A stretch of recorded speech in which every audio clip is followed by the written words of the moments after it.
Tengo el honor de presentar a la profesora Joana Antunes, ¿lo he pronunciado bien? Profesora auxiliar na Facultade de Letras da Universidade de Coimbra, onde coordena o primeiro ciclo en Historia da Arte e investigadora do Grupo de Estudos Multidisciplinares en Arte do Centro de Estudos en Arqueoloxía, Artes e Ciencias do Patrimonio. Igualmente, doutorada en Historia da Arte pela Facultade de Letras da Universidade de Coimbra, coa tese intitulada O límite da margen na arte en Portugal, séculos XIV e XVI.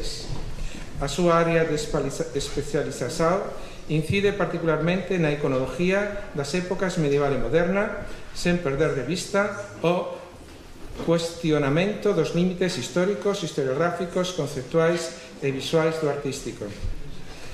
Marginalia e liminaridade, visibilidade e invisibilidade, interpretación e anacronismo. Son algúns dos tópicos que ten explorado a partir de obras e temas de ámbito nacional e internacional.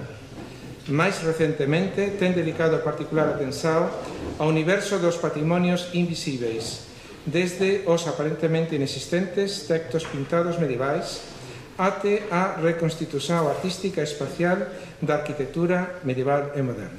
Cando queira, ten a palavra. Muito obrigada. Creio que tenho... Está ligado? Está ligado. Ora, então, muito boa tarde. Eu queria começar por cumprimentar naturalmente todos os presentes e por cumprimentar muito particularmente a organização desta primeira Jornada Internacional de Estudos Jacobeus, agradecendo o caloroso acolhimento e a excelente organização deste encontro. Eu vou ler apenas uma página, depois ficamos em roda livre, entregues às imagens, mas não queria deixar de fazer um ponto de situação relativamente às pedras do caminho. Todos sabemos que as pedras do caminho identificam, por variadíssimas razões, entre elas gastronómicas, o itinerário de Santiago de Compostela.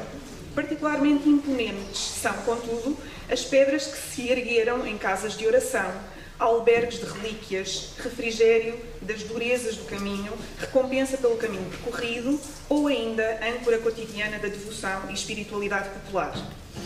E se há histórias de igrejas que têm nas suas pedras a prova de que cruzar a história pode ser uma exigente peregrinação, então o Santiago de Coimbra é essa igreja, definitivamente. Quer a vejamos como o século XIX e o início do século XX a viram, deturpada, desvalida, truncada, ou quer sejamos um bocadinho mais otimistas e a vejamos como singular, atípica, complexa, estudar Santiago de Coimbra representa um desafio e não é sem algum atrevimento que venho hoje falar-vos deste edifício. Na verdade, não vos trarei dados históricos objetivamente novos ou substanciais descobertas, até porque não estudo Santiago de Coimbra há tempo suficiente para que assim seja.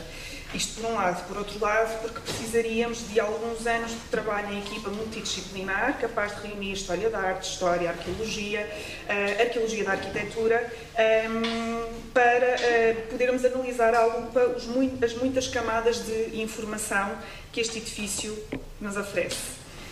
O que pretendo fazer hoje é, portanto, bastante mais simples e bastante mais humilde. Partilhar convosco, em poucos minutos, perspectivas de análise e interrogações que partem de um olhar especificamente, mas nunca exclusivamente histórico-artístico, a uma Santiago medieval que é naturalmente feita de muitos tempos. E todos nós conhecemos naturalmente o rosto da nossa Igreja de Santiago de Coimbra e vamos sabendo, de forma mais ou menos específica e esclarecida, o percurso que nos conduz até este mesmo rosto que, apesar de nós conseguirmos reconhecer como românico, não corresponde de facto àquilo que de forma mais típica e mais frequente se desenha na nossa memória quando pensamos no edifício românico, sobretudo a partir de uma Coimbra que tem uma sé velha, que é uma espécie de marco fundamental daquilo que nós imaginamos como românico do nosso primeiro ciclo das catedrais. Portanto, nós sabemos que esta é uma história feita de muitos momentos de construção, de desconstrução, de reconstrução, de restauro, e eu vou tentar, provavelmente não conseguirei chegar ao final deste caminho, mas o final também nunca sabemos exatamente qual é. Portanto, a intenção é de facto nós conseguirmos acompanhar alguns destes momentos e irmos analisando aquilo que nos permite desvelar entre os diferentes momentos históricos desta Igreja alguma informação sobre o seu momento medieval, essencialmente.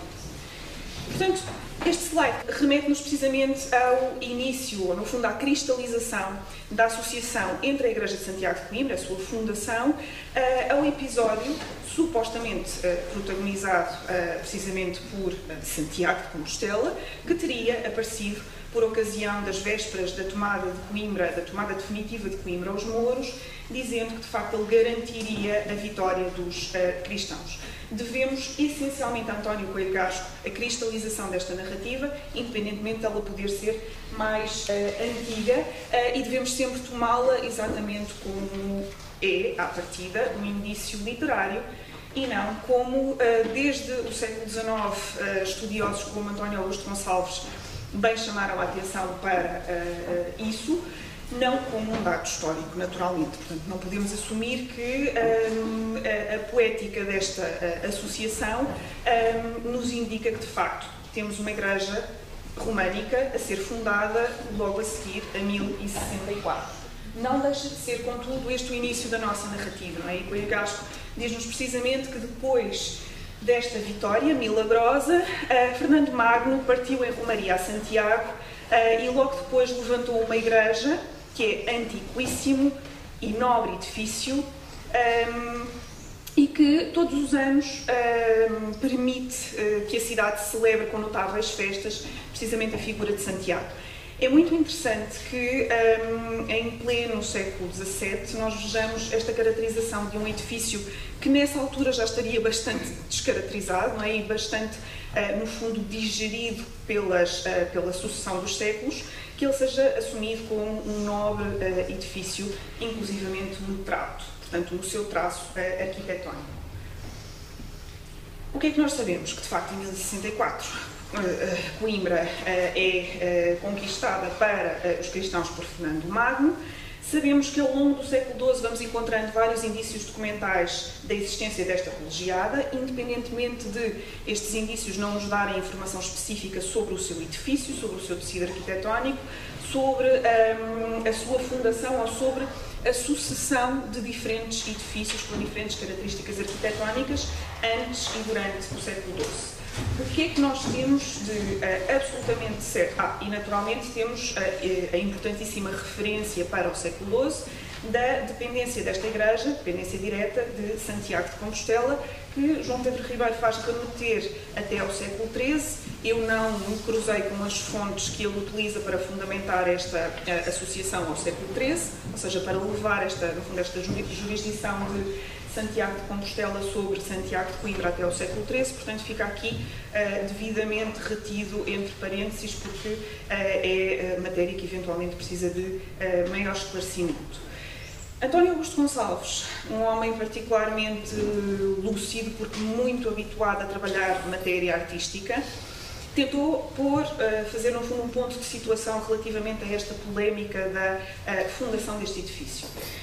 E disse-nos uma coisa muito simples. Para além de todo esse ruído que anda em torno de 1064, que anda em torno do século XII, ninguém presta atenção a uma coisa que é a única, que é absolutamente firme e certa. A 28 de agosto de 1244, dá-se a consagração da Igreja. E, portanto, António Augusto Gonçalves diz-nos, é isto que nós temos de ter em conta, até porque esta informação não trai a identidade arquitetónica do edifício. E depois, naturalmente, ele desenvolve todo um argumentário em função de um românico que seria naturalmente devedor da experiência da Sé Velha, mas que seria já um românico diferente, a caminhar inclusivamente para a absorção de alguns ingredientes que nós hoje identificamos com a cultura artística gótica, como, por exemplo, a grande rosácea, que nós vemos ainda hoje conservada na fachada. Temos esta referência de 1244 como certa e como importante. Portanto, pelo menos no século XIII, nós podemos ancorar este edifício.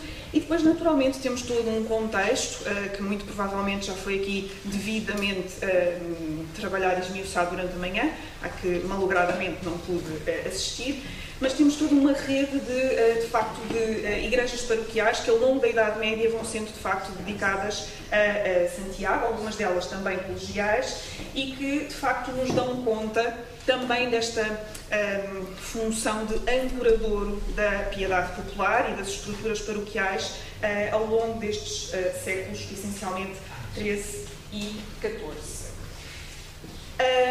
Algumas fontes, nomeadamente a Coimbra Gloriosa de Joaquim da Silva Pereira, com todas as reservas que nós devemos ter naturalmente na sua observação, não deixam de ser preciosas, até porque minimamente fundamentadas do ponto de vista documental, do ponto de vista arquivístico, não deixam de ser preciosas para nós percebermos o que é que aconteceu à Igreja pós-medieval, que depois nos permite também ir retirando peças deste puzzle para conseguirmos eventualmente chegar um dia àquilo que terá sido de facto o edifício medieval.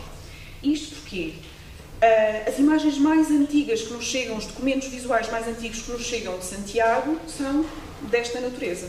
Portanto, é este edifício com estas características e não aquele edifício absolutamente limpo, decorado, com uma empena triangular, que nós podemos ver hoje sempre que passamos na Praça do Comércio. Portanto, esta fonte, esta Coimbra Gloriosa, dá-nos datas muito precisas para coisas tão específicas quanto a colocação de uma varanda, a colocação das grades de uma varanda, e vai-nos contando, de facto, a história da transformação pós-medieval deste edifício. Inclusivamente, falamos de uma reedificação da igreja em 1760, que nós não devemos tomar à letra, naturalmente, e que terá representado, essencialmente, uma renovação interna, creio. No início do século XX, tudo aquilo que vão sendo as adições, e nós já vamos ver algumas destas adições específicas, daí estes saltos introdutórios, as sucessivas adições que se vão fazendo ao edifício medieval da Igreja de Santiago são tomados efetivamente como qualquer coisa que é necessário purgar, é necessário eliminar do edifício. E, portanto, vamos encontrar pedidos como este, em 1908,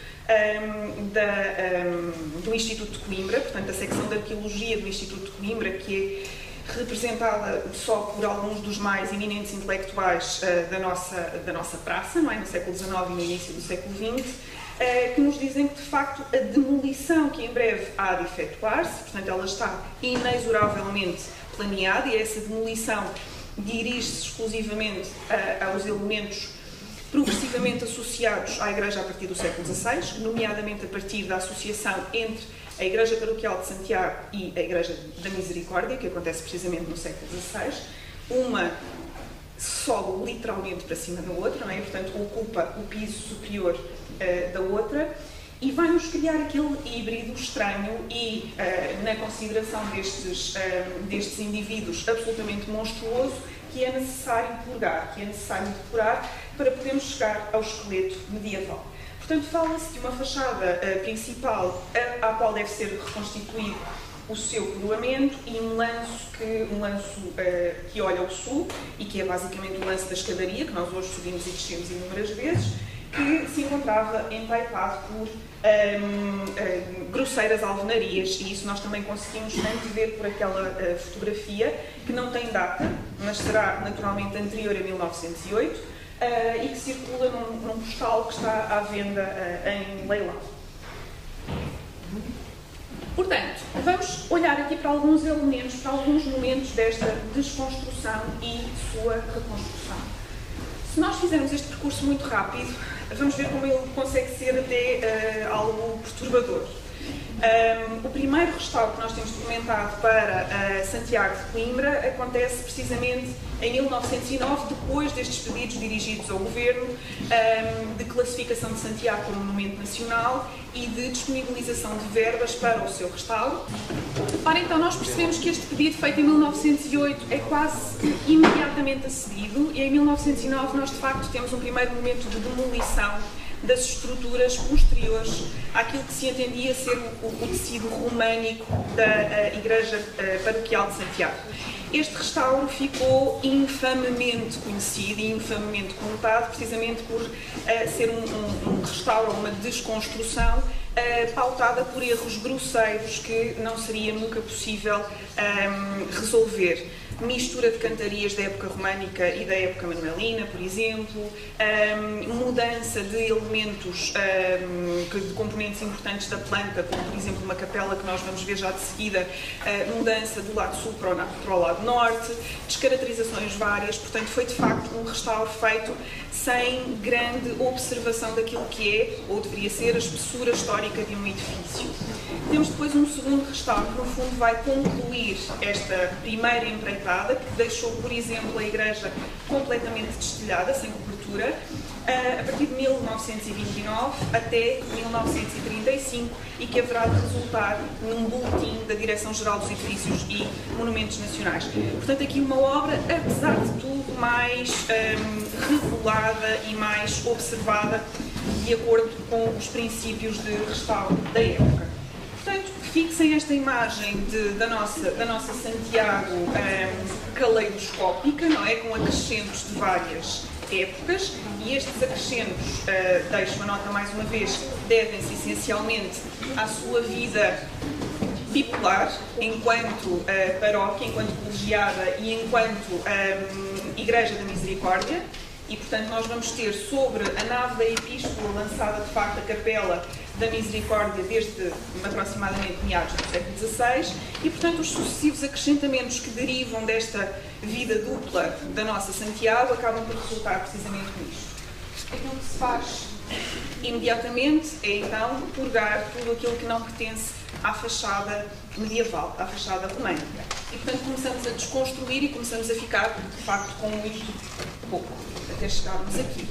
Portanto, este é o mínimo existencial desta nossa igreja. É pouco mais do que uma casca que parece corresponder, de facto, a tudo o que sobrava do período românico. As fotografias têm uma qualidade mediana, porque de facto são fotografias antigas, fotografias de arquivo da DGPC, e não conseguimos aceder-lhes com muito melhor qualidade, mas creio que são bastante expressivas. E chegamos finalmente aqui, ou seja, uma recomposição de acordo com o princípio da unidade de estilo, que aquilo que faz é obviamente procurar o momento original de um edifício, o momento fundacional de um edifício, e fazer com que ele seja absolutamente uniforme e conforme a esse mesmo momento. Portanto, aqui nós vemos estes restauradores, melhoradores, a projetarem-se para um século XII, mais ou menos aproximado da Sé Velha, e a tomarem algumas liberdades criativas, sobretudo no que diz respeito às coberturas.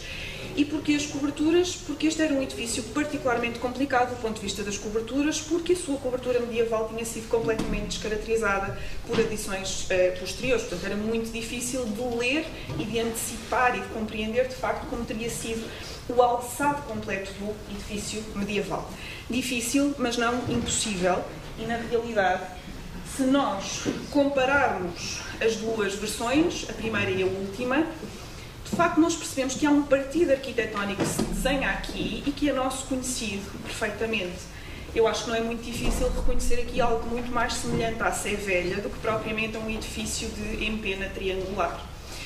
E, portanto, se nós começarmos a fazer comparações muito simples, precisamente com os edifícios românicos da cidade, e tal como os eruditos do século XIX fizeram, portanto, não é novidade absolutamente nenhuma, nós percebemos que há aqui uma série de características que, de facto, vão aproximando a fachada de Santiago, por exemplo, da fachada da Sé Velha ou a fachada hipotética de São Cristóvão. Temos esta alternância de volumes verticais, não é? Com o destaque de alguns volumes e com a reentrância de outros, e temos sobretudo o protagonismo do volume do portal. E isto é uma espécie de imagem de marca do românico de Coimbra, que não deixará também de ter as suas consequências, enfim, do românico, sobretudo do românico catedralício no resto do país. Podemos levar a nossa conjectura um bocadinho mais além e pensarmos se de facto não teríamos, para além desta questão da reentrância dos volumes e, portanto, este protagonismo do volume central, que de facto foi completamente apagado a partir do século XVI e com as adições do século XVII e XVIII, até porque a igreja foi totalmente rebocada e caiada, e o facto dela ser branca fazia com que as diferenças de profundidade dos registros da fachada não fossem facilmente legíveis, mas eles estavam lá, de facto. Mas nós podemos ainda levar esta questão mais além e pensar se não teríamos realmente planeada, no edifício original, a projeção de duas torres. Nós vemos uma delas, pelo menos uma delas, claramente sugerida a partir daquilo que nos chegou ao século XIX. E, de facto, esta é uma característica do nosso primeiro ciclo de catedrais, não é? Portanto, as nossas catedrais românicas vão ser marcadas por esta questão das duas torres, ameadas, e as próprias ameias, que nós podemos pensar absolutamente lógicas numa igreja dedicada a Santiago, não é? Pela sua vertente militar, elas na realidade são elementos adequados a virtualmente qualquer igreja, e nós vemos-las enunciadas logo no século XII, no início do século XII, no início meados da segunda metade do século XII, pelo abade Sujet de Saint-Denis, o pai da arquitetura gótica, ou do primeiro ensaio da arquitetura gótica, que nos diz precisamente que coloca ameias na fachada da sua nova igreja abacial, tanto para a beleza da igreja, portanto elas são tidas como elemento estético, como, se as circunstâncias assim o ditarem, para propósitos práticos, portanto, naturalmente para defesa. Esta é uma mentalidade de articulação entre estético e funcional que nós não podemos demitir naturalmente do século XII nem do século XIII, no caso português. E depois é claro que temos de ter sempre em vista também aquilo que, não sendo tomado como um modelo imediato, não deixa de ser um paralelo e uma referência óbvia, que é precisamente a Catedral de Santiago de Compostela românica, que tem sido reconstituída por variedíssimos exercícios cada vez mais realistas e cada vez mais entusiasmantes também do ponto de vista da reconstituição histórica do tecido arquitetónico. Cá temos nós o elemento central demarcado, ainda que de forma diferente, claro, mas cá temos nós duas torres. Relativamente aos portais, que são a imagem de marca de Santiago e que supostamente todos os textos do século XIX nos dizem é aquilo que de mais românico restou, aquilo que de mais medieval restou neste edifício. Eu não vos quero desiludir, mas algum cuidado houve em observar aquilo que de medieval tinha chegado em 1909 e depois em 1929. Mas se nós olharmos com muito cuidado, a esmagadora maioria dos elementos são de facto novos, ou seja, aquilo que restou foi muito pouco. Ao nível do talho destas colunas, que é quase impossível não comparar com a Sé Velha, não é? Com as colunas da Sé Velha, ambas estão especiais. Nós temos aqui de facto um diálogo difícil de destrinçar, porque supostamente o restauro das colunas da Sé Velha, que se nós formos à procura de fotografias e gravuras antigas, vemos que tinham algumas delas esta espessura, portanto estavam completamente carcomidas pelo tempo. Elas foram restauradas por João Machado, no final do século XIX e início do século XX, e foram inspiradas nas de Santiago. Portanto, temos aqui uma pescadinha de rabo na boca complicada de gerir, porque aquilo que restava das colunas e capitéis de Santiago também já não seria muito.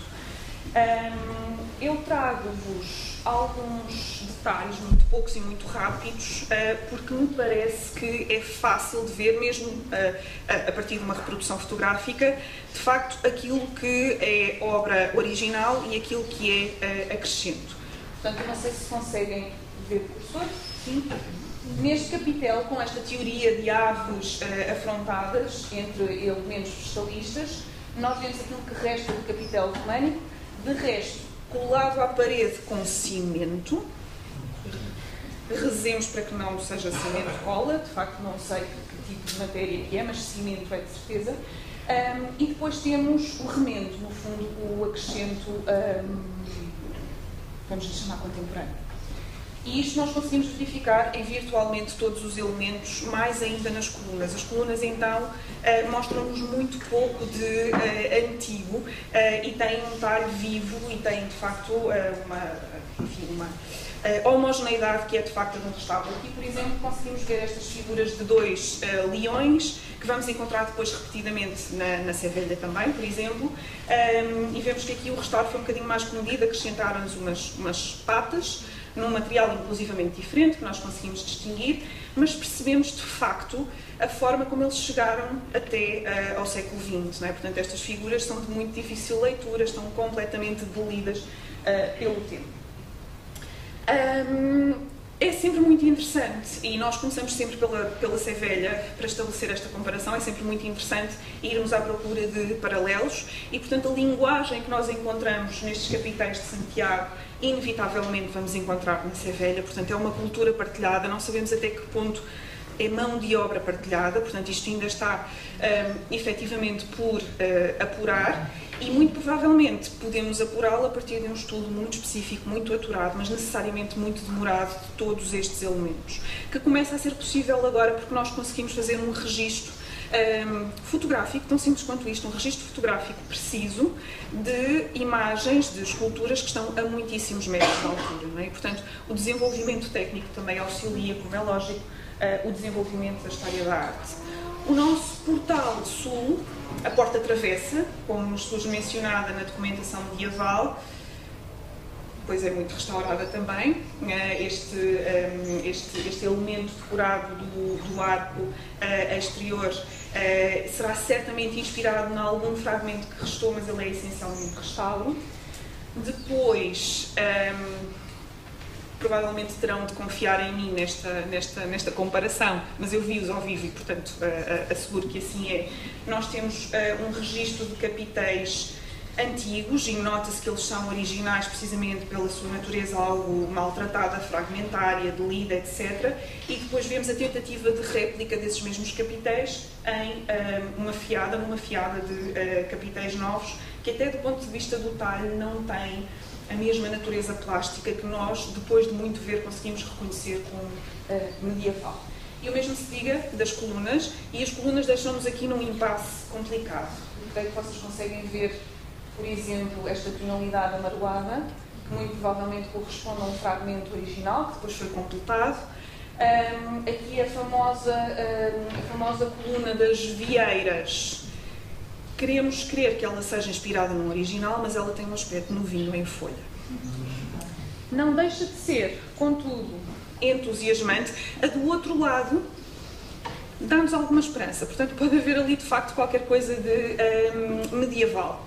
E ela é muito interessante porque começa a estimular, no fundo, algum diálogo com aquilo que era a cultura da peregrinação. Nós vimos vieiras e, inevitavelmente, isto acontece, não é?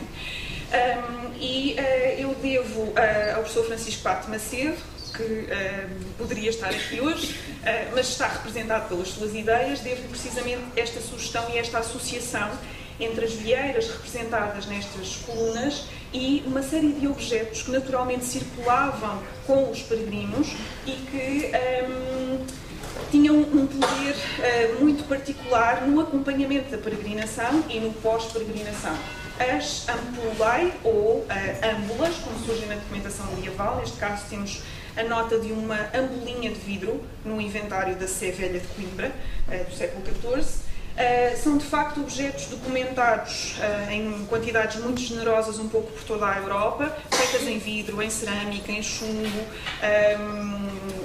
em latão, e basicamente serviam para conter substâncias, fossem óleos, fosse água, fosse terra, fossem outro tipo de materiais que os peregrinos podiam trazer consigo, inclusivamente pendurados ao pescoço, e que de facto se acreditavam que tinham uma potência muito particular e que permitiam, inclusivamente quando em contacto com relíquias ou com um lugar consagrado, permitiam amplificar muitíssimo aquilo que eram os pedidos e as ânsias dos devotos.